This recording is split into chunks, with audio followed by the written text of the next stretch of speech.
Samsung, proud sponsor of Tech Busters.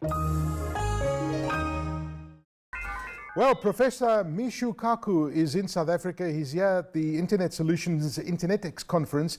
He's a renowned physicist, but this man is incredible. His mind is incredible, and what he sees in the future is incredible. He's written 3 New York Times bestsellers, and we are privileged to have him here with us to talk about the future and to talk about what he sees and where he sees humanity going. Professor, it's a great privilege to be able to talk to you. Welcome to South Africa. And, glad welcome. to be here. What an incredible talk you gave at the Internetics conference this year. I want to ask by asking this question to you, and this is something that I've heard a couple of times, and it's basically somebody that says that anybody who attempts to predict the future is lying to you. Yet you can predict the future, and you've given scenarios in the past that have come true today. But what do you say to that statement about predicting the future? Well, predicting the future is tricky, but see, I'm a physicist, and I've had access to 300 of the world's top scientists that I've interviewed for BBC Television, the Discovery Channel, the Science Channel. So to predict the future, I cheat. I cheat by taking the best ideas of the best scientists on the planet Earth, putting them on television, and then saying, this is your future.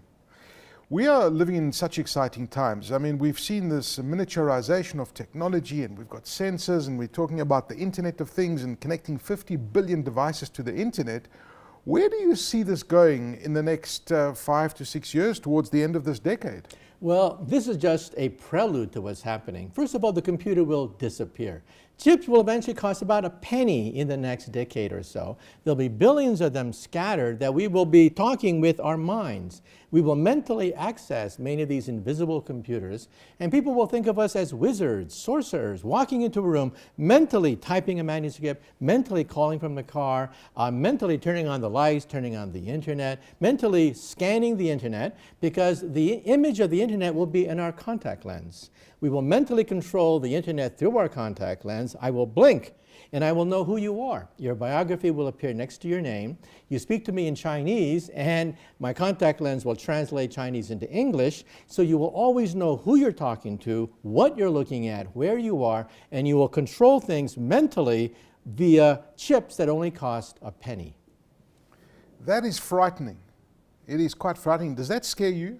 No, because, you know, Kids, when they hear this, they say, wow, you mean any movie, any comic book, you simply blink and there it is. You see, let's be blunt, the future is a freight train. It's a gigantic train coming your way, and you can hear the whistle. The whistle says biotechnology, artificial intelligence, nanotech. Some people say, I'm too old. I can't learn this. It's scary. I'm going to lie down and get run over by the train. Young people say, get me on that train. This is my future. This is where my jobs will come from. This is where I'm going to meet my future spouse. This is where I'm going to get an education. Get me in the driver's seat. That's what young people say. That's quite exciting, and certainly a different way of looking at it.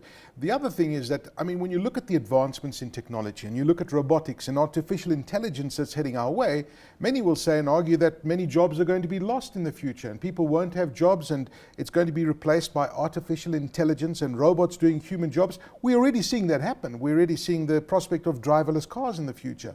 Will there be enough jobs, is my question, to sustain a global population of 10 billion people in 2050, for example?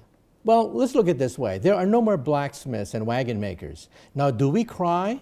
Do we cry that there are no more blacksmiths and wagon makers? Do we have protest signs saying that we want to bring back blacksmiths? We want to bring back the 1700s, right? No, because people realize that, hey, this technology is useful. It's going to reduce costs, make things efficient, make life easier when we can simply mentally access computers, mentally access computer technology, rather than having to get on the telephone, make telephone calls, make arrangements, and go crazy. We'll simply do it mentally by thinking about it. New jobs will be created. So, and remember that robots are simply adding machines. They can duplicate one motion really well, but they're not imaginative. They do not have self-awareness. They do not have imagination, intuition, leadership, experience. Robots are adding machines. So in my book, I give you a list of all the jobs that will proliferate decades and decades into the future. Jobs that involve human capital, intellectual capital. Now, commodity capital, especially capital that is repetitive, those jobs are going to be gone, for example. Jobs in the textile industry, jobs in the automobile industry. Anything that's repetitive, robots can do better than us. That's what robots do. But things that require imagination, intelligence, resources, experience, creativity, intuition, these jobs cannot be replaced. You realize that England today derives more revenue from rock and roll than it does the coal mining industry. That's frightening. We're busy seeing the transition of commodity capitalism to intellectual capitalism. Coal is a commodity, but it's so cheap now that coal miners generate less income than the Rolling Stones and the Beatles and rock and roll. That's intellectual capitalism. Now, you talk about robots and you talk about, I mean, something like doctor. Do you think a doctor has got a limited lifespan? No, we're going to have doctors in the future. However, when we have day-to-day illnesses, we'll talk to the wall. The wall will be intelligent because we can make intelligent wallpaper. You say, mirror, mirror on the wall, I want to talk to a doctor right now. Boom! RoboDoc appears. RoboDoc is animated, talks to you in plain English, and gives you a medical diagnosis, a first diagnosis. Then, of course, you may have to go to the hospital for tests and things like that. This will not replace doctors, but it's going to vastly reduce the cost of medical care because medical costs are going to be exploding through the roof. IBM is pioneering what are called intelligent systems. RoboLawyer will also be in your wall. Oh. You're in a car accident. You don't panic, you simply go to the wall and say, mirror, mirror on the wall, I got to talk to a RoboLawyer right now. I love what you say about how the mind has evolved, how our brains have evolved into taking all of this in, and our conscience, our memory. That's going to play a vital role in the next 50 years, because you say this is all going to be driven by the brain and the mind and what we can remember, the human side of us. That's right. You realize that our brains are not computers. We made a mistake, we scientists made a mistake 50 years ago thinking that our brain is a computer. Our brain has no Pentium chip, no programming, no Windows, no subroutine, there's no CPU there. So what is the brain? The brain is a learning machine. Scientifically, it's called a neural network. It literally rewires itself every time it learns something new. That's why we cannot be replaced anytime soon, anyway, by adding machines, because that's all adding machines do, repetitive things 1 billion times faster than us, giving us the illusion that these robots are intelligent and they can think. Our most advanced robot today, built by the military and by the Japanese scientists, are as intelligent as a cockroach. A retarded cockroach, a lobotomized retarded cockroach. Our robots can barely navigate around the room. For example, at Fukushima, we have a raging nuclear power plant accident in motion even today. Robots cannot go in. They can barely turn a screwdriver, turn a valve. Robots are useless, absolutely useless at Fukushima. We don't realize, we've been brainwashed by Hollywood into thinking that robots are as intelligent as us. No, they are as intelligent as bugs. Surely there must be something that scares you about the future, or you're very optimistic about it. Well, there's always pluses and minuses. For example, nuclear energy, we once thought would give us infinite energy, but now we have the problem of nuclear proliferation. And the question of global warming, the Earth is heating up, and that's going to affect agriculture, the coastline, storms, the weather. It's going to affect a lot of things. And then biotechnology, biogerms. If one day somebody constructs airborne AIDS by sneezing could wipe out 98% of the human race. So there are dangers associated with technology, but not the dangers that you think of commonly. We're not talking about robots taking over the Earth anytime soon. That's not a danger that we face anytime soon. You believe in aliens. You Yes. believe there are UFOs around us. Have you personally seen a UFO? Well, put it this way, 90% of UFO sightings can be explained by ordinary physics, by looking at the weather, radar echoes, swamp gas, the planet Venus, meteorites. 90% of them can easily be explained. The last 10%, however, gives you the creeps. I've had a chance to see some of the files on the remaining 10%. And I must admit that the ones that, for me, are the most bothersome are the ones that involve sightings by multiple modes and multiple methods. That is, not just one person seeing something in his backyard, but many people, pilots, passengers, ground crews using visual sighting and radar. Multiple sightings by multiple modes. Those are the hardest to explain. The others is a high likelihood that drugs and alcohol was involved as well, probably. Yeah, or a good sense of humor too, you know. But where I'm going with this is that I loved where you ended off today, when you said that if mankind have to, go into the universe, explore the universe, we're doing it wrong. By sending a spaceship to Mars and hoping to land in Mars, we're doing it wrong. We need another approach. Explain that approach, because that was fascinating. Well, this is now several decades into the future, but many nations of the world, the Europeans, the United States, want to construct a connectome. A connectome is a disk that contains all the pathways of the human brain. Basically, a map of every single neuron in the brain, which in principle encodes your wants, desires, personalities. That disk can be placed on a laser beam, and that laser beam can be shot into outer space, so that your mind, that is your connectome, can literally go at the speed of light to the moon and Mars. Instead of a booster rocket, it would take you literally 1 second to go to the moon if your connectome is shot by laser beams. It would take you 20 minutes to go to Mars. It would take you 4 years to go to the stars.